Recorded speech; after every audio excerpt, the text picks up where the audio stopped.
पहली बात तो देश की आजादी के बाद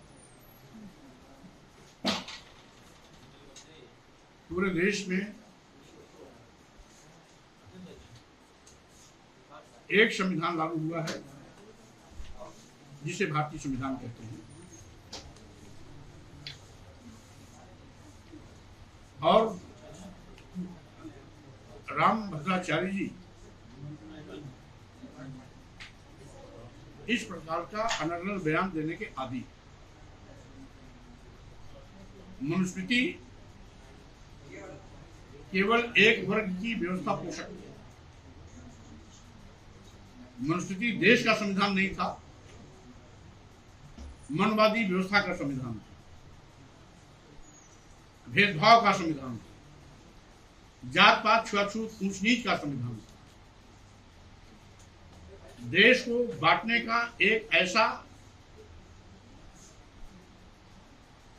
जहर भरा वो साहित्य था जिसमें रग रग पर समाज को बांटने, जात पात छुआछूत ऊंच नीच के नाम पर भेदभाव करने का अधिकार दिया गया था। इसमें कोई दो राय नहीं। जिस तरीके से मित्र देश नेपाल में घटना घटी है वो अत्यंत दुखद भी है। इसके पहले इसी प्रकार की घटना लंका में घट चुकी है, बांग्लादेश में घट चुकी है, पाकिस्तान में घट चुकी है।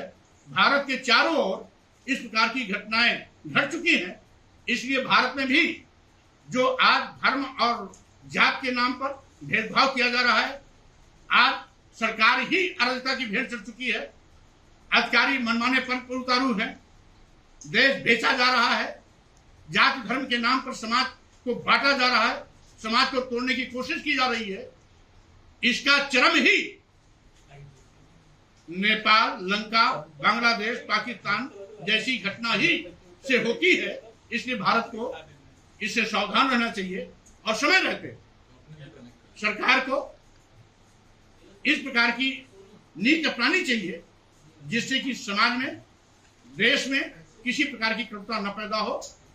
हम सभी एक हैं, ये भावना बनी रहनी चाहिए।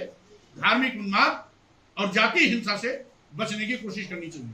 और मनुस्मृति केवल एक वर्ग के लिए थी, वो मुसलमानों के लिए नहीं थी, सिखों के लिए नहीं थी, ईसाइयों के लिए नहीं थी, बौद्धों के लिए नहीं थी, जैनियों के लिए नहीं थी, वो केवल मनवादियों के लिए थी।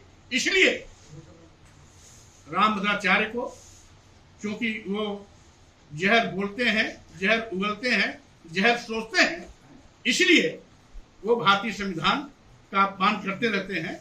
हम समझते हैं रामभद्राचार्य को अपने पद और गरिमा का ध्यान रखना चाहिए।